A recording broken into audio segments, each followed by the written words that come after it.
मक्का की पाक सरजमीन पर एक नूरानी सुबह थी। हवा में अजीब सी ठहराव था, जैसे कुदरत किसी बड़े वाक़ये का इंतजार कर रही हो। उसी शहर में एक ऐसा बच्चा इस दुनिया में आया जो निहायत मासूम था, नर्म था और बिल्कुल खामोश। उसकी आंखें बंद थीं, लेकिन उसके आने से आसमान जैसे मुस्कुरा उठा। वो बच्चा यतीम पैदा हुआ था। दुनिया में आने से पहले ही उसके वालिद इस फानी जहान से रुखसत हो चुके थे। माँ की गोद में सिमटा हुआ वह नन्हा वजूद आराम से सो रहा था, बेखबर कि उसके भविष्य को लेकर कितनी फिक्रें आसपास मौजूद हैं। माँ आमना के दिल में डर था, आने वाले कल का डर। और सहारे के नाम पर बस एक बूढ़े दादा, जिनके कंधे उम्र के बोझ से कांपते थे। उस दौर का अरब समाज बड़ा सख्त था, खास तौर पर यतीम बच्चों के लिए। लोग अक्सर उनके भविष्य को बोझ समझते थे, मगर इस बच्चे का मामला अलग था। यह कोई आम बच्चा नहीं था, लेकिन अभी यह राज किसी पर खुला नहीं था। उस जमाने में एक रिवाज था कि मक्का के बच्चों को शहर से बाहर गांवों में भेजा जाता था। वजह ये थी कि गांव की खुली हवा, सादा माहौल और शुद्ध ज़बान बच्चों की सेहत और किरदार के लिए बेहतर मानी जाती थी। गांव की औरतें शहर आकर बच्चों को गोद लेतीं, उन्हें दूध पिलातीं और इसी से उनका गुजारा चलता। लेकिन वह साल बहुत सख्त था। चारों तरफ भयानक खत फैला हुआ था। भूख, तंगी और मायूसी हर चेहरे पर साफ दिखाई देती थी। ऐसे हालात में किसी यतीम बच्चे को गोद लेने के लिए कौन तैयार होता। नन्हे बच्चे के दादा अब्दुल मुत्तलिब कांपते कदमों से मक्का की गलियों में निकल पड़े। उनका मकसद सिर्फ एक था, अपने पोते के लिए एक दूध माँ ढूंढना। एक ऐसी औरत जो इस बच्चे को अपनी गोद में लेकर पाल सके। वो एक दरवाजे से दूसरे दरवाजे तक गए। हर जगह एक ही सवाल पूछा जाता, क्या बच्चे का बाप जिंदा है? और हर बार जवाब में खामोशी छा जाती। दादा सिर झुका लेते, क्योंकि सब जानते थे मेहनताना पिता से लिया जाता है। और यहाँ तो पिता ही नहीं था। लोग नहीं जानते थे कि जिस बच्चे को वो ठुकरा रहे हैं, उसकी जिम्मेदारी खुद रब्बुल आलमीन ने उठा रखी है। जिस घर में यह बच्चा जाएगा, वहां रहमत उतर आएगी, बरकत कदम चूमेगी, क्योंकि यह बच्चा था अल्लाह के हबीब आखिरी नबी हज़रत मोहम्मद सल्लल्लाहु अलैहि वसल्लम। मक्का की गलियों में मायूसी फैल चुकी थी। अब्दुल मुत्तलिब थके हुए कदमों के साथ वापस लौट आए। चेहरे पर सब्र था, मगर आंखों में एक सवाल, आखिर इस नन्हे यतीम की किस्मत क्या होगी। आमना अपने बच्चे को सीने से लगाए बैठी थीं। वह बच्चा अब भी सुकून से सो रहा था, जैसे उसे यकीन हो कि उसका रब उसे कभी तन्हा नहीं छोड़ेगा। उधर मक्का से दूर एक छोटा सा इलाका था, बनु सदद की सरजमीन। चारों तरफ खुला रेगिस्तान, दूर दूर तक पहाड़ और बीच में कुछ सादा से घर। यहाँ के लोग बेहद गरीब थे, मगर दिलों के साफ। उनकी रोजी रोटी जानवरों से चलती थी। ऊंट, बकरियां और थोड़ी सी खेती, बस यही जिंदगी थी। इसी कबीले में रहते थे हारिस, जिन्हें लोग अबू कबशा भी कहते थे। उनके घर की हालत भी कुछ खास नहीं थी। एक कमजोर ऊंटनी, कुछ बकरियां और दो छोटे बच्चे अब्दुल्लाह और शायमा। उनकी बीवी थीं हलीमा बिन्त अबू जुएबै। सब्र और मेहनत उनकी पहचान थी। खत ने बनु सगद को भी बुरी तरह जकड़ रखा था। बकरियों के थन सूखे पड़े थे। घर में कई बार चूल्हा बिना आग के ही ठंडा रह जाता। ऐसे में हलीमा का दिल अक्सर भारी हो जाता था। एक दिन जब वह पानी लेने कुएं पर गईं, तो देखा गांव की औरतें आपस में बात कर रही हैं। इस बार मक्का चलना चाहिए, एक औरत बोली। शहर के बच्चे मिल जाएंगे, शायद कुछ पैसे भी आ जाएं, दूसरी ने कहा। हलीमा खामोशी से सुनती रहीं। उनके दिल में भी एक उम्मीद जागी। अगर वो भी मक्का जाएं और किसी बच्चे को दूध पिलाने का मौका मिल जाए तो शायद घर की हालत कुछ सुधर जाए। उन्होंने आसमान की तरफ देखा और दिल ही दिल में दुआ की। घर लौटकर हलीमा ने सारी बात अपने शौहर हारिस को बता दी।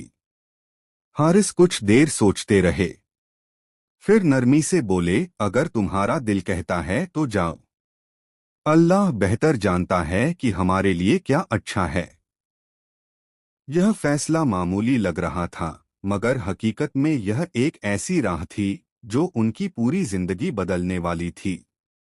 उन्हें नहीं पता था कि मक्का में एक यतीम उनका इंतजार कर रहा है, एक ऐसा बच्चा जिसकी वजह से उनकी झोली रहमत से भरने वाली थी।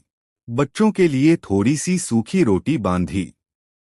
हालात सबके एक जैसे थे, तंगी, भूख और उम्मीद का हल्का सा दिया। हलीमा भी अपने घर में खड़ी अपनी कमजोर ऊँटनी को देख रही थीं।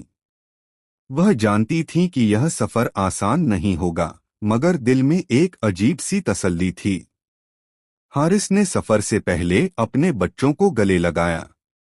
अब्दुल्लाह और शायमा को अपने बड़े भाई के घर छोड़ते वक्त उनका दिल भारी हो गया। ये दोनों मेरी अमानत हैं, हारिस ने कहा। हम थोड़े दिनों में लौट आएंगे। बच्चों की आंखों में आंसू थे, मगर उन्होंने कुछ नहीं कहा। जब काफिला चला तो हलीमा और हारिस अपनी ऊँटनी पर सबसे पीछे थे। बाकी औरतों की सवारियां उनसे तेज चल रही थीं।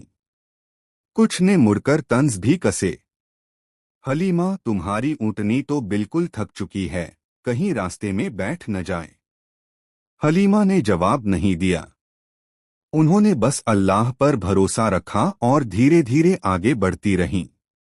सफर लंबा था, कभी तपता हुआ रेगिस्तान, कभी पथरीले रास्ते। सूरज सिर के ऊपर आग बरसा रहा था और रातें ठंडी होती जा रही थीं। रास्ते में बातें होती रहीं। सब औरतें यही सोच रही थीं कि इस बार किसी अमीर घर का बच्चा मिल जाए, जिनके वालिद जिंदा हों, जिनसे मेहनताना पक्का मिले। किसी को यह अंदाजा नहीं था कि असली दौलत उन्हें नहीं, बल्कि सबसे आखिर में पहुंचने वाली हलीमा को मिलने वाली है। एक आदमी को आगे मक्का भेजा गया ताकि शहर वालों को खबर दी जा सके। शाम तक वह मक्का पहुंच चुका था और ऊंची आवाज में ऐलान किया कि बनु सरद की धातरियां आ रही हैं। यह सुनते ही मक्का में हलचल मच गई। उधर काफिला रात तक चलता रहा। आधी रात के करीब वे मक्का की सरहद के पास उस मैदान में पहुंचे जहां रुकने का फैसला हुआ था। सबने अपने डेरे लगाए, मगर हलीमा और हारिस अब भी पीछे थे। उनकी ऊँटनी सुत थी और सफर का बोझ बढ़ता जा रहा था। हलीमा ने आसमान की तरफ देखा। सितारे चमक रहे थे। उन्होंने दिल ही दिल में कहा, ऐ अल्लाह, अगर इस सफर में हमारे लिए कुछ लिखा है तो हमें खाली हाथ न लौटाना। उन्हें क्या खबर थी कि कुछ ही घंटों बाद वह एक ऐसे बच्चे से मिलने वाली हैं जो उनकी दुआओं का जवाब बनकर आने वाला था। सुबह की पहली रोशनी के साथ ही मक्का की फिजा बदलने लगी। शहर के इज्जतदार घरानों में हलचल थी। जिनके यहाँ छोटे बच्चे थे वे जल्दी जल्दी उस मैदान की तरफ चल पड़े जहाँ बनु सरद की धातरियां ठहरी हुई थीं। हर किसी के दिल में एक ही बात थी, आज बच्चे को किसी अच्छे घर में सौंपना है। मैदान में पहुंचते ही बातें शुरू हो गईं। सौदे तय होने लगे। मेहनताना, जिम्मेदारी और मुद्दत सब पर चर्चा हो रही थी। धात्रियां बच्चों को गौर से देखतीं, फिर सवाल पूछतीं, बाप कौन है, जिंदा है या नहीं, घर की हैसियत कैसी है। एक एक करके बच्चे चुने जाने लगे। किसी ने अमीर कबीले का बच्चा ले लिया, किसी ने ताकतवर वालिद का बेटा। हर गोद भरती जा रही थी, हर चेहरे पर संतोष झलकने लगा। उसी भीड़ में एक खामोश सा कोना था। वहां आमना बैठी थीं। गोद में उनका नन्हा बेटा था। बच्चा गहरी नींद में था, जैसे दुनिया की भागदौड़ से उसे कोई मतलब ही न हो। पास ही उनके साथ बैठे थे दादा अब्दुल मुत्तलिब। चेहरे पर वकार था, मगर दिल में बेचैनी। जब कोई धात्री उनके पास आती, वही सवाल पूछती, बच्चे के वालिद? जवाब मिलता, इस दुनिया में नहीं है। बस यही बात खत्म हो जाती। कोई आगे नहीं बढ़ता, कोई गोद फैलाने को तैयार नहीं होता। देखते देखते मैदान लगभग खाली हो गया। हर धात्री किसी न किसी बच्चे के साथ रवाना होने लगी। दोपहर ढलने लगी। आमना की आंखों में नमी आ गई। उन्होंने बच्चे के चेहरे को देखा, फिर आसमान की तरफ निगाह उठाई। बिना लफ्जों के एक दुआ निकल गई। ऐ मेरे रब, मेरे बच्चे का सहारा तू ही है। उधर काफिले की आखिरी तरफ हलीमा और हारिस अब जाकर मैदान के करीब पहुंचे। सफर की थकान उनके चेहरों से झलक रही थी। ऊँटनी हाँफ रही थी, जैसे अब और कदम उठाना मुश्किल हो। जब हलीमा मैदान में दाखिल हुई, तो उन्होंने देखा सब गोदें भरी हुई थीं। बस एक बच्चा अब भी अपनी माँ की गोद में था, खामोश, सुकून से भरा हुआ। हलीमा का दिल बैठ सा गया। उन्होंने सोचा, इतना लंबा सफर, और शायद मुझे खाली हाथ लौटना पड़ेगा। फिर भी उन्होंने खुद को रोका और वहीं खड़ी रहीं। शायद कोई आखिरी उम्मीद बाकी हो। उन्हें क्या मालूम था कि वही अकेला बच्चा, जिसकी तरफ कोई देख नहीं रहा, उनकी पूरी किस्मत बदलने वाला है। शाम उतरने लगी थी। मैदान में अब सन्नाटा फैल रहा था। जो धात्रियां बच्चों को ले चुकी थीं, वे अपने अपने काफिलों के साथ लौटने की तैयारी में थीं। हलीमा एक तरफ खड़ी यह सब देख रही थीं। दिल में अजीब सी कसक थी। हर कोई किसी न किसी बच्चे के साथ जा रहा था, और वह अब भी खाली हाथ थीं। वह धीरे धीरे अपने शौहर हारिस के पास पहुंची। हारिस थकान से जमीन पर बैठे हुए थे। हलीमा ने धीमी आवाज में कहा, अल्लाह की कसम, सारी औरतें बच्चों को लेकर जा रही हैं, और मैं खाली लौट रही हूं। हारिस ने सिर उठाकर उनकी तरफ देखा। कुछ पल खामोश रहे। फिर बोले, क्या वहां कोई बच्चा नहीं बचा? हलीमा ने रुककर कहा, एक बच्चा है, मगर वह यतीम है। उसके वालिद नहीं हैं। कोई उसे लेने को तैयार नहीं हुआ। यह सुनकर हारिस फिर खामोश हो गए। कुछ लम्हों तक उन्होंने सोचा। फिर नरमी से बोले, खाली हाथ लौटने से बेहतर है कि उसी बच्चे को ले आओ। कौन जाने अल्लाह ने उसी में हमारे लिए भलाई रखी हो। यह सुनते ही हलीमा का दिल जैसे हल्का हो गया। वह फौरन उठीं और तेज कदमों से तंबू की तरफ बढ़ी। अंदर आमना बैठी थीं, गोद में नन्हा बच्चा। हलीमा ने अदब से कहा, ए इज्जतदार माँ, अगर आप इजाजत दें तो मैं आपके बेटे की जिम्मेदारी लेना चाहती हूँ। आमना की आंखों में आंसू भर आए। उन्होंने बच्चे को हलीमा की गोद में सौंप दिया। जैसे ही हलीमा ने उस नन्हे बच्चे को सीने से लगाया, उनके दिल में अजीब सी ठंडक उतर आई। ऐसा सुकून जो उन्होंने बरसों से महसूस नहीं किया था। उसी लम्हे एक करामात हुई। जिस सीने में सफर से पहले दूध का नामो निशान नहीं था, वह अचानक भर गया। बच्चा इत्मीनान से दूध पीने लगा। हलीमा की आंखों से आंसू बह निकले। वह समझ गईं, यह कोई आम बच्चा नहीं है।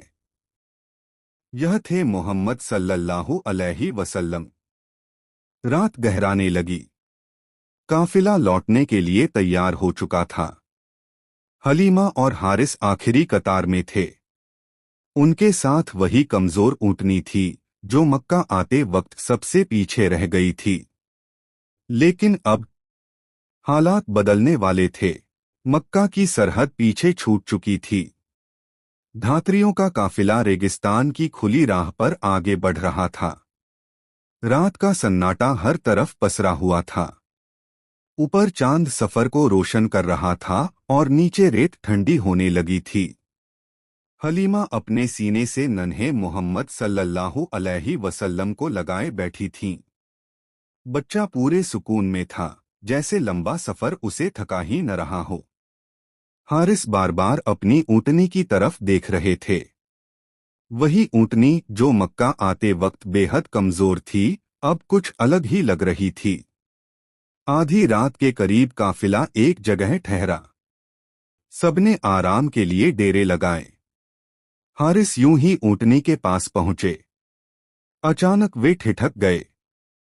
उन्होंने गौर से देखा, ऊँटनी के थन दूध से भरे हुए थे। उन्हें अपनी आंखों पर यकीन नहीं हुआ। उन्होंने हलीमा को आवाज दी, हलीमा जरा इधर आओ। क्या तुम भी वही देख रही हो जो मैं देख रहा हूं? हलीमा आगे बढ़ी। जैसे ही उनकी नजर पड़ी, वह भी हैरान रह गईं। ऊँटनी जो कुछ घंटों पहले तक दूध से बिल्कुल खाली थी, अब जैसे रहमत से भर चुकी थी। हारिस ने दूध दोहा। इतना दूध निकला कि पहले दोनों ने पेट भरकर पिया, फिर पास बैठे लोगों को भी पिलाया। जो लोग पिछली रात भूखे सोए थे, वे आज तसल्ली से दूध पी रहे थे। सब एक दूसरे की तरफ हैरानी से देखने लगे। किसी ने धीमी आवाज में कहा, लगता है हलीमा किसी बड़े रहस्य के साथ लौट रही है। काफिला फिर चल पड़ा। रेत उड़ रही थी, मगर अब हलीमा की ऊँटनी की चाल बदल चुकी थी। वह तेजी से चल रही थी। थोड़ी ही देर में वह बाकी ऊँटों के बराबर आ गई। फिर देखते ही देखते सबसे आगे निकल गई। औरतों ने पुकारकर कहा, ए हलीमा, क्या यह वही ऊँटनी है जो मक्का आते वक्त सबसे पीछे थी? हलीमा ने सुकून से जवाब दिया, अल्लाह की कसम, यह वही ऊँटनी है। सब हैरान थे, मगर सबसे ज्यादा सुकून उस बच्चे के चेहरे पर था, जो पूरी यात्रा में एक बार भी रोया नहीं। हारिस ने धीमी आवाज में कहा, हलीमा, मुझे लगता है हम किसी बहुत बरकत वाले बच्चे को साथ लाए हैं। हलीमा ने सिर झुकाकर कहा, मेरा दिल भी यही गवाही देता है। रेगिस्तान की रात गवाह थी, यह सफर अब सिर्फ सफर नहीं रहा था, यह रहमत की शुरुआत बन चुका था। रात ढलने से पहले ही हलीमा और हारिस अपने गांव बनु सरद की सरजमीन पर पहुंच चुके थे। हैरत की बात यह थी कि जो सफर आम तौर पर 2 दिन लेता था, वह उन्हें कहीं जल्दी पूरा हो गया, जैसे रास्ते खुद सिमट गए हों। बाकी काफिला अब भी पीछे था। घर में दाखिल होते ही एक अजीब सी राहत महसूस हुई। वह घर जो महीनों से तंगी और फिक्र का गवाह था, आज सुकून से भर गया था। हलीमा ने नन्हे मोहम्मद सल्लल्लाहु अलैहि वसल्लम को आराम से बिछौने पर लिटाया। बच्चा इत्मीनान से सो गया। अगली सुबह हारिस जल्दी उठे। रोज की तरह वह बकरियों को चराने ले जाने लगे। सूखे की वजह से जानवर बेहद कमजोर हो चुके थे। कई दिनों से उन्होंने ढंग से घास नहीं खाई थी। हारिस के दिल में डर था कि आज भी शायद दूध न मिलेगा। दिन भर बकरियां चरती रहीं। हारिस ने गौर किया, आज वे दिल खोलकर घास खा रही थीं, जैसे मैदान में कोई कमी ही न हो। शाम को जब वह उन्हें वापस घर लाए, तो एक और हैरत उनका इंतजार कर रही थी। बकरियों के थन दूध से भरे हुए थे। हारिस ने दूध दोहना शुरू किया। एक के बाद एक बर्तन भरते चले गए। यह वही घर था जहां कल तक दूध की एक बूंद भी मुश्किल से मिलती थी। हलीमा यह मंजर देखकर सन्न रह गईं। उन्होंने बच्चों को बुलाया। सबने मिलकर पेट भरकर दूध पिया। इतना ही नहीं, हारिस ने कुछ दूध बाजार में बेचने का फैसला किया। उस दिन उन्हें अच्छी कीमत मिली। अगले दिन भी यही हुआ। हर रोज दूध बढ़ता गया। घर की हालत सुधरने लगी। आसपास के लोग हैरान थे। चारों तरफ खत था, मगर हारिस के घर में बरकत बढ़ती जा रही थी। लोगों ने सोचा, शायद हारिस किसी खास जगह बकरियां चराता है।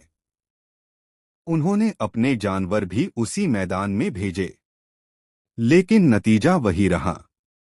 दूसरों की बकरियां भूखी लौटीं और हारिस की बकरियां दूध से भरी हुई।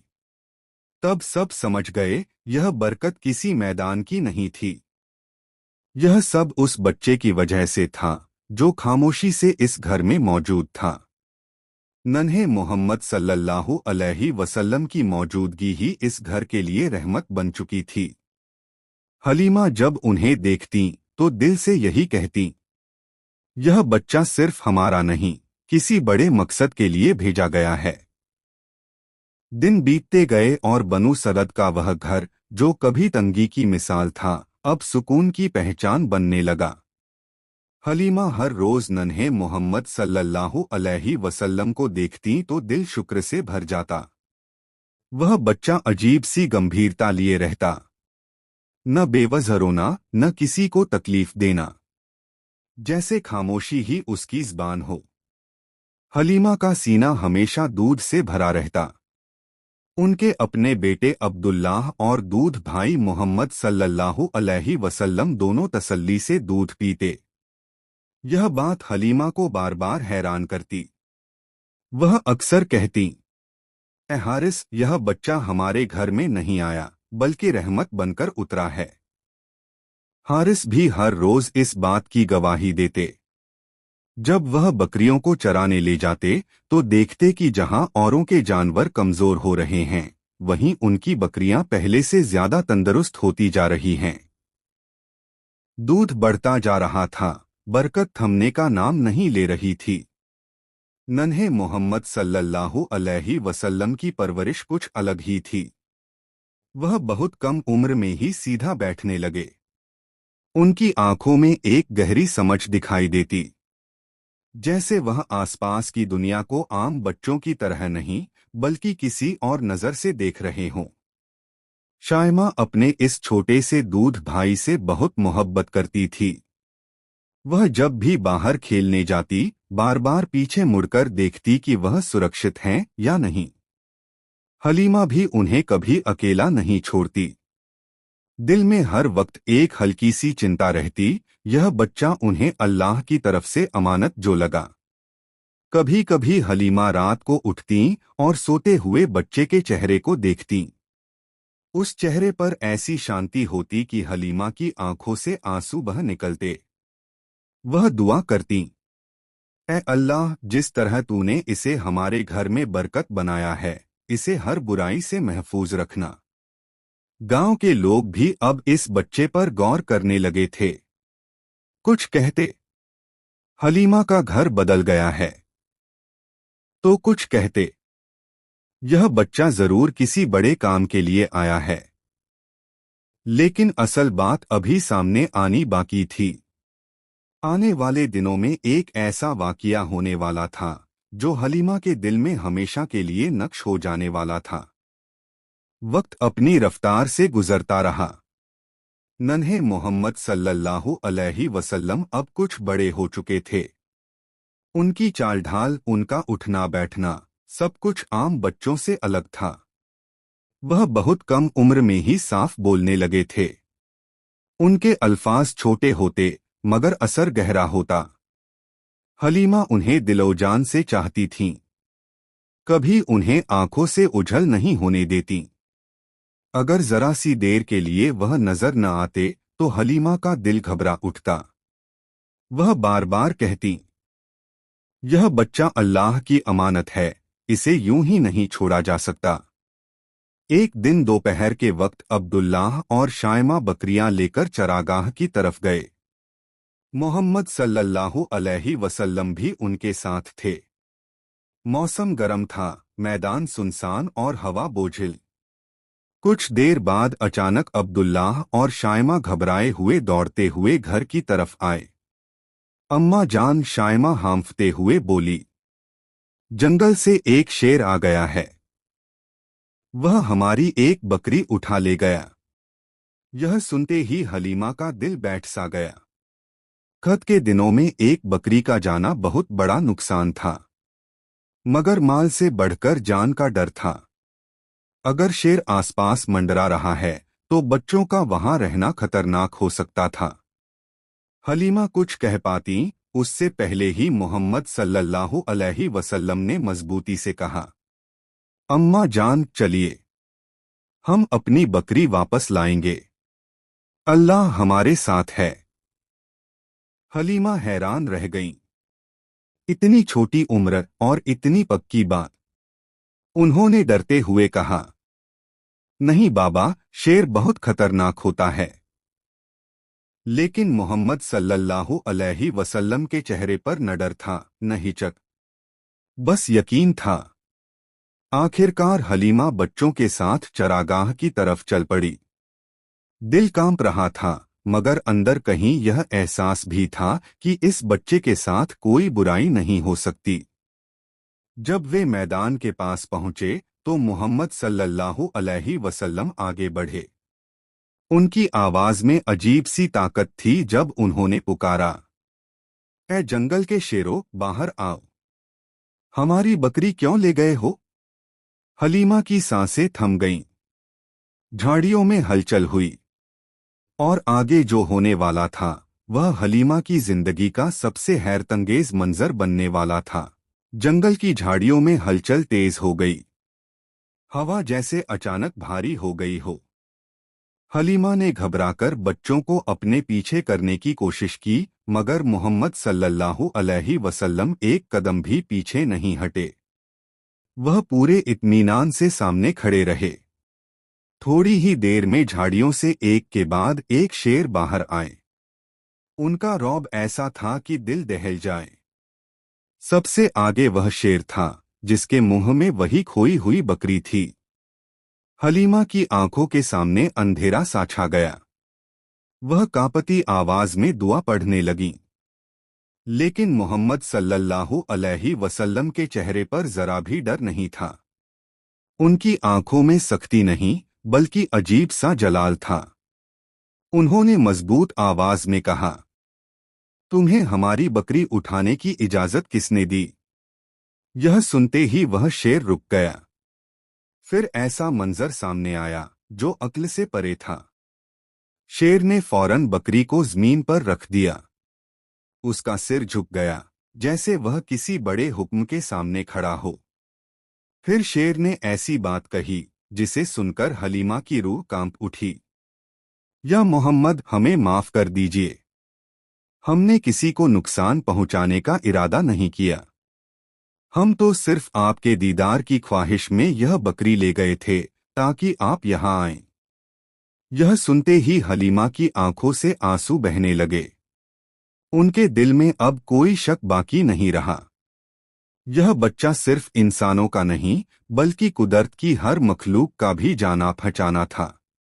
मोहम्मद सल्लल्लाहु अलैहि वसल्लम ने शेरों की तरफ देखा और नरमी से कहा, आइंदा किसी को नुकसान मत पहुंचाना। शेर सिर झुकाकर पीछे हट गए और जंगल में गायब हो गए।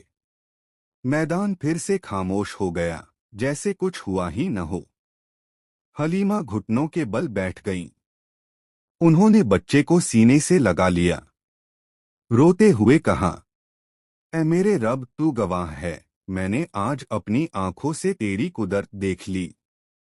बकरी सकुशल वापस मिल चुकी थी। बच्चे भी महफूज थे। लेकिन हलीमा के दिल में अब यह बात हमेशा के लिए बैठ चुकी थी, यह बच्चा किसी मामूली मकसद के लिए नहीं आया। वापसी के रास्ते में हलीमा बार बार मोहम्मद सल्लल्लाहु अलैहि वसल्लम को देखती रहीं। उनका दिल कह रहा था कि आने वाले दिनों में यह रहस्य और गहरा होने वाला है। वापसी का सफर शुरू हुआ। बनु सदद का काफिला धीरे धीरे अपने गांव की तरफ बढ़ रहा था। हलीमा और हारिस अपनी ऊँटनी पर सवार नन्हे मोहम्मद सल्लल्लाहु अलैहि वसल्लम के साथ सबसे पीछे चल रहे थे। मगर अब उनके दिलों में कोई चिंता नहीं थी। जो ऊँटनी मक्का जाते वक्त सबसे कमजोर और सुस्त थी, वह अब तेजी से चल रही थी। कभी कभी काफिले की अन्य ऊँटों के बराबर पहुंच जाती और थोड़ी देर में सबसे आगे निकल जाती। हलीमा ने हारिस की तरफ देखा और मुस्कुराई। देख रहे हो हारिस, यह वही ऊँटनी है जिसे हम मक्का आते समय सबसे पीछे पाते थे। अब यह हर किसी से आगे है। अल्लाह की रहमत सच में अजीब होती है। हारिस ने सिर हिलाया और धीरे से कहा, हम वाकई बहुत सौभाग्यशाली हैं। यह बच्चा हमारे घर में आया है और हमारे साथ रहमत लेकर आया है। देखो, हर जगह बरकत साफ नजर आ रही है। बच्चा मोहम्मद सल्लल्लाहु अलैहि वसल्लम इस सफर में पूरी तरह शांत और इत्मीनान में था। न रोना न बेचैनी, बस गहरी समझ और अद्भुत शांति उनके चेहरे पर थी। हर बार हलीमा और हारिस उसकी ओर देखते, उन्हें महसूस होता कि यह बच्चा सिर्फ एक आम इंसान नहीं, बल्कि अल्लाह की तरफ से भेजी गई एक अमूल्य अमानत है। काफिला धीरे धीरे गांव की ओर बढ़ा। रास्ते में आने जाने वाले लोग हैरानी से देख रहे थे। यह वही घर था जो तंगी और कहत की वजह से पहले कमजोर पड़ा हुआ था, मगर अब घर में खुशहाली और बरकत की हवा बह रही थी। बकरियां पहले से अधिक दूध दे रही थीं। घर के हर कोने में हल्की हल्की खुशबू और सुकून का एहसास था। हलीमा और हारिस ने बच्चों को घर के अंदर बिठाया। मोहम्मद सल्लल्लाहु अलैहि वसल्लम अपने भाई अब्दुल्लाह और बहन शायमा के साथ खेल रहे थे। दोनों बच्चे हलीमा के सीने से दूध पी रहे थे। हलीमा का दिल हर बार यही कह रहा था, यह बच्चा हमारे घर में नहीं आया, यह घर में रहमत बनकर उतरा है। हारिस ने बकरियों का निरीक्षण किया। उनके थन दूध से भरे हुए थे। उन्होंने फिर से दूध दोहा और पाया कि हर रोज दूध बढ़ रहा है। आसपास के लोग हैरान थे। पूछते, इतना दूध कहाँ से आ गया? सिर्फ एक ऊंट और कुछ बकरियां ही हैं। हारिस मुस्कुराते हुए कहते, यह बरकत हमारे घर में बच्चों की मौजूदगी की वजह से है। यह कोई साधारण मामला नहीं है। हलीमा और हारिस समझ चुके थे कि नन्हे मोहम्मद सल्लल्लाहु अलैहि वसल्लम के साथ उनका जीवन अब हमेशा के लिए बदल चुका है। अगले कई दिन घर में अजीब सा सुकून और राहत का माहौल बना रहा। हलीमा हर रोज नन्हे मोहम्मद सल्लल्लाहु अलैहि वसल्लम को देखती तो उनका दिल दुआ और शुक्र से भर जाता। वह बच्चा अब धीरे धीरे चलने और बोलने लगा था। उसकी चाल में स्थिरता थी, शब्दों में गहराई। हर बात सोच समझकर धीरे और साफ कहता। अब्दुल्लाह और शायमा भी मोहम्मद सल्लल्लाहु अलैहि वसल्लम के साथ खेलते, मगर हमेशा उसकी खामोशी और समझ को महसूस करते।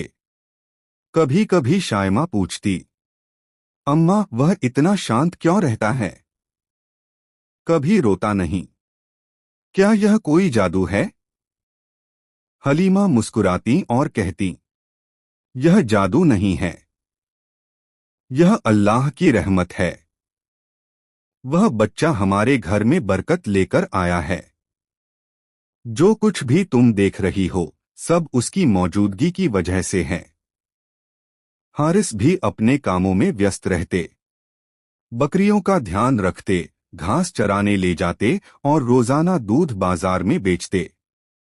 हर दिन की यही व्यवस्था थी। मगर अब उनके जानवर पहले से कहीं अधिक तंदुरुस्त और दूध से भरे हुए थे। आसपास के लोग हैरान थे। चारों तरफ कहत था, मगर यह घर हर रोज बरकत की मिसाल बनता जा रहा था। एक दिन हारिस और हलीमा ने देखा कि मोहम्मद सल्लल्लाहु अलैहि वसल्लम अपने छोटे भाई अब्दुल्लाह के साथ खेलते हुए अचानक रुक गए। उनका चेहरा गंभीर हो गया। हलीमा ने पास जाकर पूछा, क्या हुआ बेटा? तुम रो क्यों नहीं रहे, मगर ऐसा लग रहा है कि कुछ सोच रहे हो। मोहम्मद सल्लल्लाहु अलैहि वसल्लम ने धीमी मगर पक्की आवाज में कहा, अम्मा, मैं अपनी बकरियों और हमारे घर की सुरक्षा का ध्यान रखूंगा। अल्लाह हमारे साथ है। हलीमा की आंखों में आंसू आ गए। दिल कह रहा था कि यह बच्चा सिर्फ खेलता नहीं, सोचता भी है। उसकी समझ आम बच्चों से कहीं आगे थी। दिन बीतते गए। मोहम्मद सल्लल्लाहु अलैहि वसल्लम की उपस्थिति घर में और भी महसूस होने लगी। हर काम में सलीके, हर शब्द में मिठास और समझ। यह बच्चा अब सिर्फ हलीमा और हारिस के लिए नहीं, बल्कि पूरे घराने और आसपास के लोगों के लिए बरकत और रहमत बन चुका था। हारिस बार बार अपने दिल से कहता, हलीमा, हमने सच में किसी बहुत बड़े सौभाग्य वाले बच्चे को अपने साथ लिया है। यह बच्चा हमारे लिए अल्लाह की बड़ी नजदीकी है।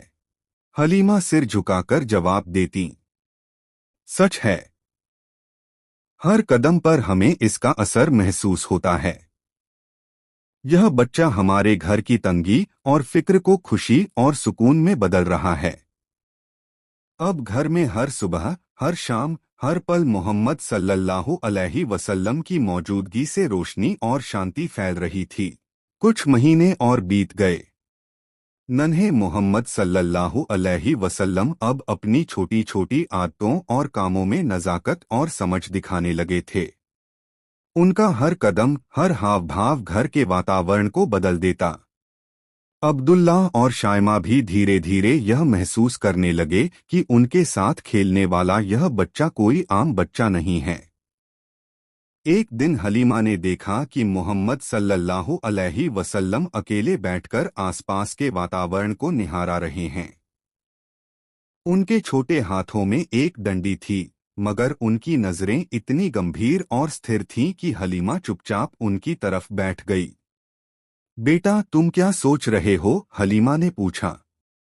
मोहम्मद सल्लल्लाहु अलैहि वसल्लम ने शांत आवाज में कहा, अम्मा, मैं देख रहा हूं कि अल्लाह ने इस घर में क्या बरकत दी है।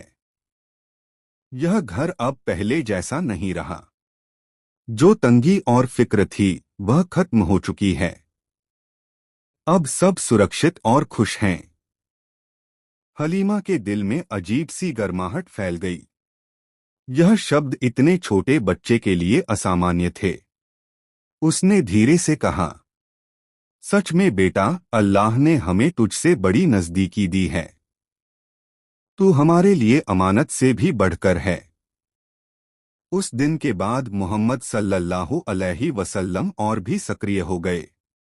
बकरियों के चराने में, बच्चों की सुरक्षा में और घर के छोटे कामों में उनकी मौजूदगी हर पल बरकत का सबब बन गई। घर में नन्हे मोहम्मद सल्लल्लाहु अलैहि वसल्लम की उपस्थिति से हर कोई सीख रहा था, सब्र, समझदारी और विश्वास। हारिस बार बार हलीमा से कहता, देखो हलीमा, यह बच्चा सिर्फ हमारे लिए नहीं, बल्कि पूरे गांव और आसपास के लोगों के लिए रहमत और बरकत का पैगाम है।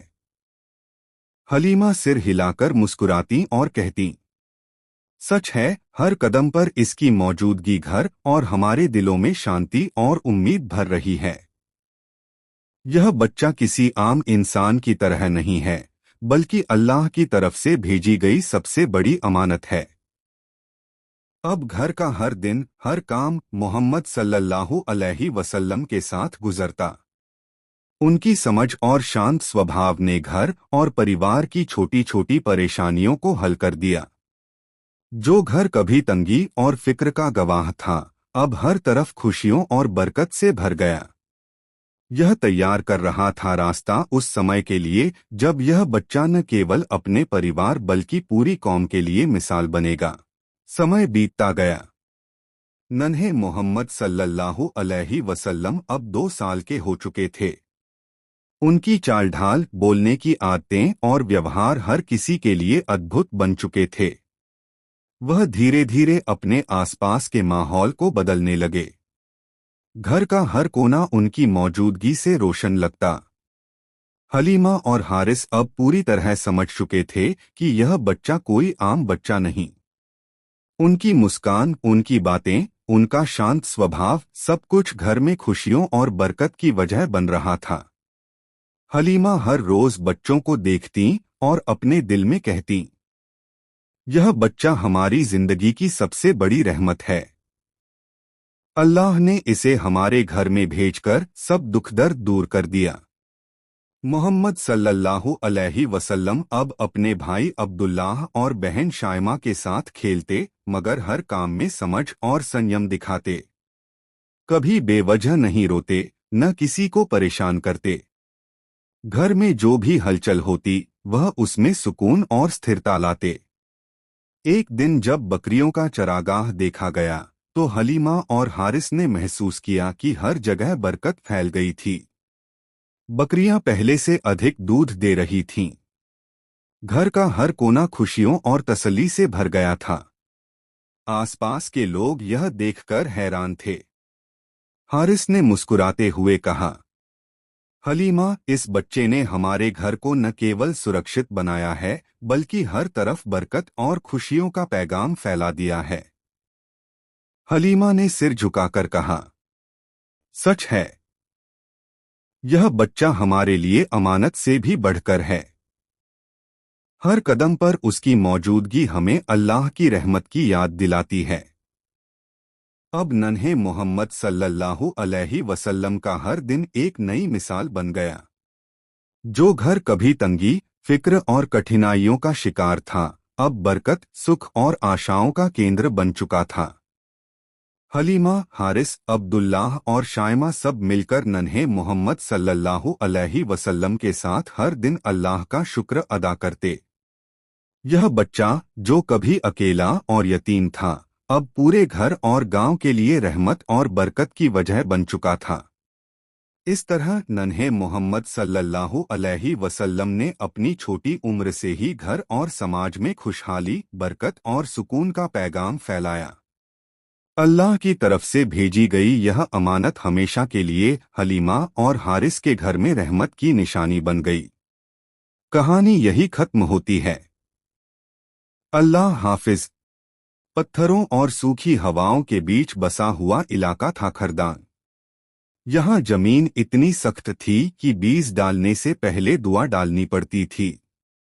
लोग कहते थे, इस जगह पर उम्मीद उगाने से पहले इंसान थक जाता है।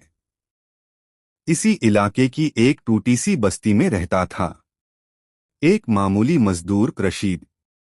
पीठ झुकी हुई, हाथों में छाले और आंखों में वो खामोशी जो सिर्फ रोज हारने वाले लोग जानते हैं। उसकी बीवी साजदा कम बोलती थी, मगर जब सजदे में जाती तो लगता था जैसे आसमान झुककर सुन रहा हो। सालों बाद एक रात, जब बादल थे मगर बारिश नहीं और हवा अचानक रुक गई, उसी रात एक बच्चा पैदा हुआ। जैसे ही बच्चे ने रोना शुरू किया, आसपास की हवा और भी भारी हो गई। दाई ने बच्चे को गोद में उठाया और एक पल को ठिठक गई। बच्चे की आंखें अजीब गहरी थीं, जैसे किसी पुराने राज को देख चुकी हों। बस्ती की एक बूढ़ी औरत बुदबुदाई, ये बच्चा ठीक नहीं, इसकी पैदाइश भारी है। रशीद ने बात काट दी। उसने बच्चे को सीने से लगाया और कहा, इसका नाम इज़हान होगा, क्योंकि ये मेरी सांसों की वजह है। लेकिन बस्ती ने उसे वजह नहीं माना। उसी साल बारिश आधी रह गई। कुएं जल्दी सूखने लगे। लोगों ने बातें जोड़नी शुरू कर दी। जब से वो बच्चा आया है, सब उल्टा हो रहा है। इज़हान अभी बोलना भी नहीं सीखा था कि उसका नाम मनहूस बच्चों की फहरिस्त में लिख दिया गया। 4 साल बाद, खदान में काम करते हुए रशीद एक हादसे में दब गया। लाश मिली, मगर सांस नहीं। साजदा टूट गई और बस्ती ने आह भरने के साथ फुसफुसाना भी नहीं छोड़ा। कहा था ना, ये बच्चा भारी है। इज़हान रात को माँ के पास बैठकर पूछता, अब्बू कब आएंगे? साजदा मुस्कुरा देती और अंधेरे में रो लेती। लेकिन किस्मत अभी रुकी नहीं थी। रशीद के जाने के बाद साजदा की जिंदगी जैसे एक साथ सिकुड़ गई। दिन में वह दूसरों के घरों में काम करती, रात को इजहान को सीने से लगाकर सोती। गांव वाले मदद तो करते थे, मगर हर मदद के साथ एक ताना भी जुड़ा होता। सब्र रखो मगर बच्चे को संभाल कर रखना। साजदा समझ जाती थी, ये हमदर्दी नहीं डर है। कुछ महीनों बाद साजदा बीमार पड़ गई। पहले कमजोरी, फिर बुखार और फिर सांसों की लड़ाई। गांव का हकीम आया, नब्ज देखी और नजरें झुका लीं। उसने कहा, दुआ करते रहो, उम्मीद कम है। इजहान हर दिन माँ के पास बैठता, बिना शब्दों के कुछ मांगता रहता। जैसे उसे यकीन था कि अल्लाह बातें सुने बिना भी समझ लेता है। एक रात साजदा ने इजहान को बहुत देर तक देखा, फिर धीरे से कहा, बेटा, अगर लोग तुझे ठुकराएं तो समझ लेना अल्लाह तुझे किसी और रास्ते के लिए बचा रहा है। सुबह होते होते साजदा की सांसें रुक चुकी थीं। इजहान की दुनिया वहीं खत्म हो गई, जहां से उसकी समझ शुरू भी नहीं हुई थी। 3 दिन बाद गांव के बुजुर्ग इजहान को लेकर उसके मामा कलीम के घर पहुंचे। कलीम साजदा का भाई था, मगर चेहरे पर रिश्ते की कोई नरमी नहीं थी। उसकी बीवी फरजाना ने बच्चे को ऐसे देखा जैसे कोई मुसीबत दरवाजे पर खड़ी हो। बुजुर्गों ने कहा, यह यतीम है, तेरा खून है। कलीम ने भारी सांस ली और बोला, ठीक है, मगर याद रहे, ये यहाँ बोझ बनकर नहीं रहेगा, काम करेगा। इजहान को तब समझ नहीं था कि ये घर उसकी पनाह नहीं, उसकी पहली जेल है। पहली सुबह फरजाना की कड़वी आवाज से उसकी नींद टूटी। उठ, गोबर साफ कर। धूप चढ़ गई, उसके नंगे पैर ठंडी जमीन पर पड़े, मगर उसने कुछ नहीं कहा। जिस बच्चे को पूरी दुनिया छोड़ दे, वो शिकायत करना भी भूल जाता है।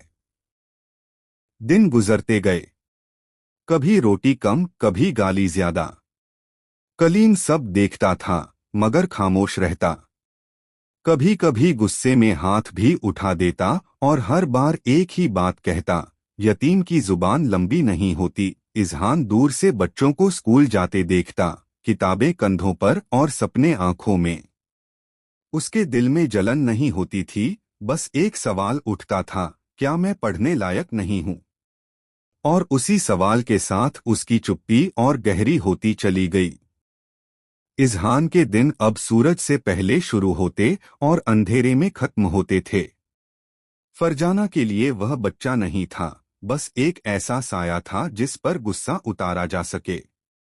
कभी बर्तन ठीक से नहीं धुले, कभी पानी ठंडा था, और कभी बस उसकी मौजूदगी ही गलती बन जाती। कलीम सब जानता था, मगर चुप रहना उसने मजबूरी नहीं, आदत बना लिया था। एक शाम इजहान से दूध का मटका हाथ से छूट गया। मटका नहीं टूटा, मगर दूध मिट्टी में बह गया। फरजाना की आंखें लाल हो गईं। उसने गुस्से में जलती लकड़ी उठाई और इजहान की पीठ पर दे मारी।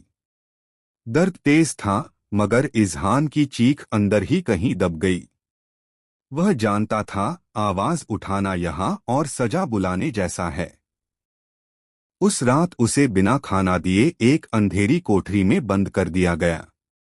बाहर ठंडी हवा चल रही थी, अंदर नमी और डर।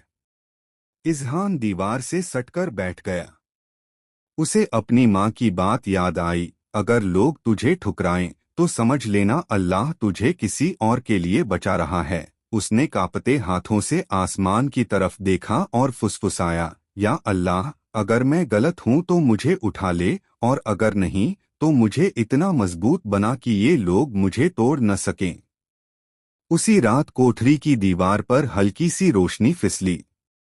इजहान डर गया, मगर एक आवाज बहुत धीमी और गहरी गूंजी, हर टूटा हुआ बच्चा कमजोर नहीं होता, कुछ इम्तिहान के लिए चुने जाते हैं। इजहान की आंखें भर आईं, मगर डर के साथ एक अजीब सा सुकून भी उतर आया। अगली सुबह गांव में खबर फैल चुकी थी कि पास के पहाड़ में रात को रोशनी दिखी है। लोग डर गए। फरजाना ने बुदबुदाकर कहा, ये सब इसी मनहूस की वजह से है। उसी दिन कलीम ने फैसला सुना दिया, कल से ये बच्चा पहाड़ के उस पार पत्थर तोड़ने जाएगा। इजहान का दिल बैठ गया। वह पहाड़ जहां से आज तक कोई बच्चा सही सलामत नहीं लौटा था। लेकिन उसे ये नहीं पता था कि उसी पहाड़ के सन्नाटे में उसकी किस्मत पहली बार उसका इंतजार कर रही थी। अगली सुबह सूरज निकलने से पहले ही इजहान को जगा दिया गया। फरजाना ने उसके सामने एक सूखी रोटी फेंकी और कड़वे लहजे में कहा कि आज अगर खाली हाथ लौटा तो घर में घुसने की जरूरत नहीं। कलीम ने उसके हाथ में भारी हथौड़ा और एक पुराना थैला थमाया और बिना आंख मिलाए बस इतना कहा कि पहाड़ के उस पार जाकर पत्थर तोड़कर लाना। रास्ता तंग था, हवा ठंडी और सन्नाटा ऐसा कि अपने कदमों की आवाज भी डराने लगी। इजहान नंगे पैरों चलता रहा, कंकड़ चुभते रहे, मगर पीछे लौटने के लिए उसके पास कोई घर नहीं था। दोपहर तक वह उस जगह पहुंच गया जिसे लोग मनहूस पहाड़ कहते थे। काले पत्थर, अजीब सी गंध और हवा में डर घुला हुआ था। उसने हथौड़ा उठाया और पहला वार किया। पत्थर नहीं टूटा, मगर उसकी हथेली फट गई। खून बहने लगा। इजहान थककर बैठ गया और आसमान की तरफ देखा। या अल्लाह, अगर आज मेरी जान यहीं जानी है तो मुझे डर मत देना। तभी पीछे से लाठी टिकने की आवाज आई। वह चौंक गया। एक बूढ़ा आदमी धीरे धीरे पास आया, आंखों पर सफेद कपड़ा बंधा था। इतनी कम उम्र में इतनी भारी सांसें, बूढ़े ने कहा। इजहान हैरान हुआ, आप मुझे देख कैसे रहे हैं? बूढ़ा मुस्कुराया, जब आंखें बंद हों तो दिल ज्यादा साफ देखता है। इजहान ने उसे अपनी कहानी सुना दी। बूढ़ा चुपचाप सुनता रहा, फिर अपने झोले से एक छोटी मिट्टी की शीशी निकाली और बोला, इसमें कोई जादू नहीं, सिर्फ सब्र है। जब जिस्म जवाब दे दे, इसे हथेली पर मलना, मगर याद रखना, ये उसी पर असर करेगा जो नफरत नहीं चुनेगा। शाम होते होते आसमान बदल गया। तेज हवा चली और पहाड़ से पानी की धारें उतरने लगीं। इजहान घबरा गया कि अब वह घर कैसे लौटेगा। बूढ़े ने कहा, आज नहीं लौटेगा, और बिजली कड़कते ही वह बूढ़ा अचानक गायब हो गया। न कोई कदमों के निशान, न कोई आवाज। पहाड़ की पहली रात इजहान एक चट्टान के नीचे सिमटकर बैठा रहा। ठंड हड्डियों तक उतर गई। उसने कांपते हाथों से वही शीशी निकाली, हथेली पर एक बूंद लगाई और उसके शरीर में अजीब सी गर्मी दौड़ गई। दर्द कम हुआ, डर भी। उसी रात उसने एक सपना देखा। सूखी जमीन पर वह एक बीज बो रहा है और पूरा मैदान हरा हो जाता है। सुबह जब आंख खुली तो बारिश थम चुकी थी और उसके सामने पत्थर टूटे पड़े थे। थैला खुद ब खुद भर चुका था। हवा में बस इतना गूंजा, हर मदद दिखाई नहीं जाती। इजहान ने थैला उठाया और नीचे गांव की तरफ चल पड़ा, ये जाने बिना कि उसका असली इम्तिहान अब शुरू होने वाला है। इजहान जब पहाड़ से नीचे उतरा तो उसके कदम हल्के थे, मगर दिल भारी। गांव की पहली गली में कदम रखते ही उसे समझ आ गया कि माहौल बदला हुआ है। लोग उसे देख रहे थे, फुसफुसाहटें हवा में तैर रही थीं। यही है वो, कल रात पहाड़ में रोशनी इसी की वजह से थी। इजहान ने सिर झुका लिया और तेज कदमों से मामा के घर की तरफ बढ़ा। फरजाना दरवाजे पर पहले से खड़ी थी। उसने झपटकर थैला छीना और अंदर उलट दिया। टूटे पत्थर जमीन पर गिरते ही उसकी आंखें फैल गईं। कलीम भी बाहर आ गया। पहली बार उसके चेहरे पर डर साफ दिख रहा था। आसपास के लोग जमा होने लगे। किसी ने कहा, इतने पत्थर बच्चा अकेले कैसे तोड़ सकता है? दूसरे ने जोड़ा, मेरी बकरी भी उसी रात मरी थी। इल्जाम बढ़ते चले गए। इजहान कुछ कहना चाहता था, मगर शब्द उसके साथ नहीं थे। भीड़ को सफाई नहीं चाहिए थी, उन्हें बस डर के लिए एक नाम चाहिए था। गांव का सरपंच आगे आया और बोला, अगर ये बच्चा पाक है तो आग इसे नुकसान नहीं पहुंचाएगी। लकड़ियां इकट्ठी की गईं। आग जलाई गई। इजहान के हाथ पीछे बांध दिए गए। उसने रोना नहीं चुना, बस आसमान की तरफ देखा। या अल्लाह, अगर तू है तो अब सामने आ जा। तभी भीड़ के पीछे से एक भारी आवाज आई, रुको। एक फकीर लाठी टेकता हुआ आगे आया। चेहरा ढका हुआ, आवाज में अजीब ठहरा। सच आग से नहीं, मिट्टी से पहचाना जाता है। उसने जमीन पर एक सूखा बीज रखा और बोला, अगर ये बच्चा मनहूस है तो ये बीज कभी नहीं उगेगा। फकीर ने इजहान की तरफ देखा। बीज वही बो सकता है जो माफ कर सके। फरजाना चिल्लाई, मगर फकीर ने बंधन खोल दिए। इजहान कांपते हुए बीज के पास बैठा। उसके दिल में एक पल को नफरत उठी, मगर फिर उसने आंखें बंद कर लीं। या अल्लाह, इन्हें भी सही रास्ता दिखा। जैसे ही बीज मिट्टी में दबा, हवा थम गई। जमीन हिली और उस जगह से एक हरी कोपल फूट पड़ी। देखते ही देखते छोटा सा पौधा बन गया। भीड़ सन्न रह गई। फरजाना चीखती हुई पीछे हटी। सरपंच के होंठ कांप रहे थे। फकीर ने इजहान के सिर पर हाथ रखा। अब ये बच्चा तुम्हारे डर से बड़ा हो चुका है। और पल भर में वह फकीर भीड़ की आंखों से ओझल हो गया। मगर चमत्कार के साथ साथ डर और गहरा हो चुका था, और गांव दो हिस्सों में बंट चुका था। बीज से निकला पौधा अब भी गांव के बीच खड़ा था, मगर लोगों के दिलों में हरियाली नहीं आई। कुछ उसे अल्लाह की नेमत कह रहे थे और कुछ उसे आने वाली तबाही। डर ने सबको दो हिस्सों में बांट दिया।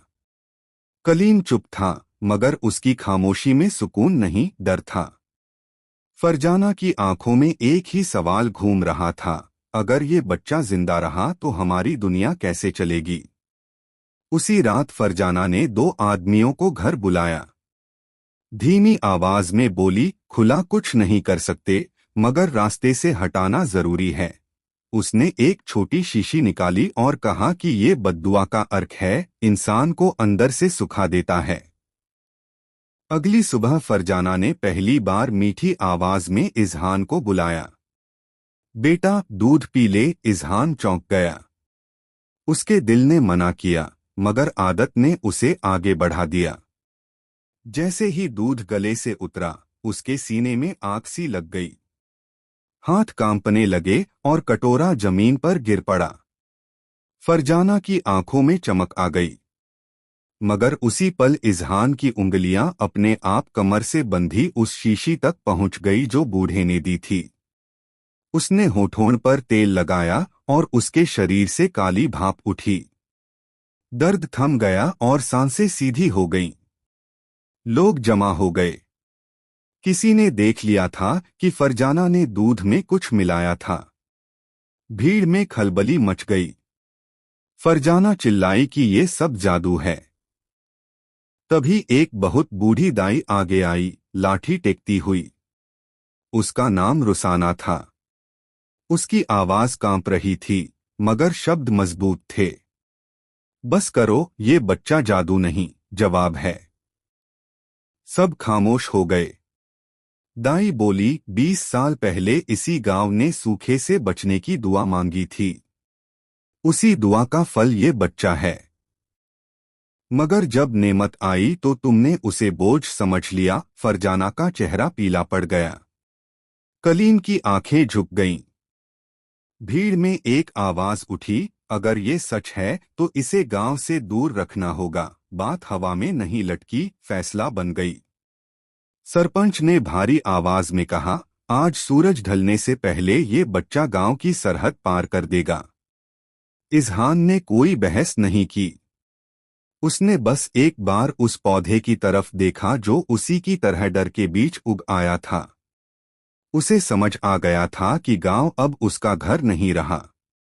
सूरज ढलने से पहले इजहान को गांव की आखिरी पगडंडी तक छोड़ने के लिए 3 आदमी चुने गए। रास्ता सुनसान था और हवा में अजीब सी बेचैनी थी। इज़हान चुपचाप चलता रहा। न उसने रोना चुना न सवाल, क्योंकि जिनसे सवाल किए जाते हैं वही जब जवाब बन जाएं तो चुप्पी ही सहारा रह जाती है। गांव की आखिरी झोपड़ी पीछे छूटते ही एक आदमी रुक गया। उसने डंडा कसकर पकड़ा और बोला, यहीं खत्म कर देते हैं, कौन पूछेगा। दूसरा आदमी भी हाँ में हाँ मिलाने लगा। इज़हान ने आसमान की तरफ देखा। या अल्लाह, अगर मेरी जिंदगी किसी काम की है तो मुझे आज बचा ले। डंडा हवा में उठा ही था कि जमीन कांप गई। तेज हवा चली और तीनों आदमी पीछे उछलकर गिर पड़े। उनके सामने वही फकीर खड़ा था, लाठी जमीन पर टिकी हुई। उसकी आवाज गूंजती हुई आई, जिसे तुम खत्म करने आए हो वही तुम्हारे लिए इम्तिहान था। तीनों आदमी कांपने लगे और माफी मांगने लगे। फकीर ने इज़हान की तरफ देखा और बोला, अब फैसला तेरा है। इज़हान ने एक पल सोचा, अपने शरीर के नीले निशान याद किए और फिर कहा, इन्हें जाने दो। फकीर के होठों पर हल्की मुस्कान आ गई। अब तू तैयार है। फकीर उसे एक ऊंची चट्टान पर ले गया, जहां से पूरा इलाका दिखाई देता था। उसने कहा, तू किसी एक गांव के लिए नहीं, पूरे दौर के लिए पैदा हुआ है। इज़हान की सांस अटक गई। वह बस इतना ही कह सका, मैं तो सिर्फ जीना चाहता था। फकीर ने उसके माथे पर हाथ रखा और कहा, अब तेरे रास्ते खुद तुझे पहचान देंगे। अगले ही पल फकीर वहां नहीं था। न लाठी की आवाज न कदमों के निशान। इज़हान ने पीछे मुड़कर नहीं देखा। वह चल पड़ा, कभी पत्थरों पर, कभी कांटों में, कभी भूख और कभी प्यास के साथ। कई बार गिरा मगर रुका नहीं। उसे समझ आ गया था कि उसका घर अब किसी गांव का नाम नहीं, उसका सफर है। और एक दिन जब सूरज आग बन चुका था और उसकी सांसें टूट रही थीं, वह रेत पर गिर पड़ा।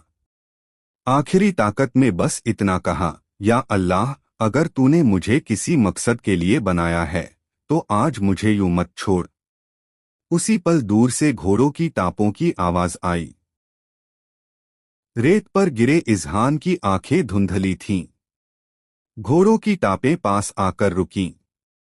किसी ने उसे पानी पिलाया। बेटा, आंखें खोलो। आवाज में अजीब सुकून था। इज़हान ने आंख खोली तो सामने सफेद दाढ़ी वाला एक रौबदार आदमी खड़ा था। उसने पूछा, यहाँ अकेले क्या कर रहे हो। इज़हान कुछ पल चुप रहा, फिर टूटकर रो पड़ा। उसने पहली बार सब कुछ कह दिया, मनहूस कहलाना, माँ बाप का जाना, गांव से निकाला जाना और वह सफर जो उसे यहाँ ले आया था। आदमी देर तक खामोश रहा। फिर बोला, तू जानता है मैं कौन हूँ। इज़हान ने सिर हिलाया। आदमी ने कहा, मैं इस रियासत का बादशाह हूँ। इज़हान हैरान नहीं हुआ। उस पल राजा भी बस इंसान लग रहा था। बादशाह ने कहा, मेरी कोई औलाद नहीं, और आज मुझे लगा मेरी दुआ चलकर मेरे सामने आ गई है। अगर तू चाहे तो मेरे साथ चल सकता है। इज़हान ने धीमे से पूछा, अगर मैं यहाँ भी बोझ बन गया तो। बादशाह घुटनों के बल उसके सामने बैठ गया।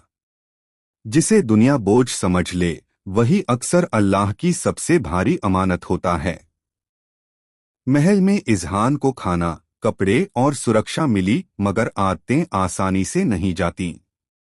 वह रोटी आधी छुपा लेता, तेज आवाज से डर जाता। बादशाह चुपचाप देखता और समय देता रहा। साल बीते। इज़हान पढ़ा, सीखा, मजबूत हुआ। लोग उसे शहजादा कहने लगे, मगर उसके दिल में न घमंड आया न नफरत। एक दिन दरबार में उसके मामा मामी अपने बेटे की माफी मांगने आए। वे पहचान न सके कि सामने वही बच्चा खड़ा है। इज़हान ने सच्चाई बताई। उनकी आंखें झुक गईं। बादशाह गुस्से में सजा देना चाहता था, मगर इज़हान ने कहा, इंसाफ हर बार सजा नहीं होता। जिनका चैन पहले ही छिन चुका हो उन्हें और गिराना जरूरी नहीं। बादशाह रुका। यही वो पल था जब दरबार ने समझा कि ताकत तलवार में नहीं, रहम में होती है। इजहान मुस्कुराया। पहली बार बिना डर के। उसे समझ आ गया था वह मनहूस नहीं था। वह उस दुआ का जवाब था जिसे लोग पहचान नहीं पाए। जो सब्र को थाम ले उसे वक्त तोड़ नहीं पाता। अल्लाह ऐसे लोगों को अकेला नहीं छोड़ता। कहानी खत्म।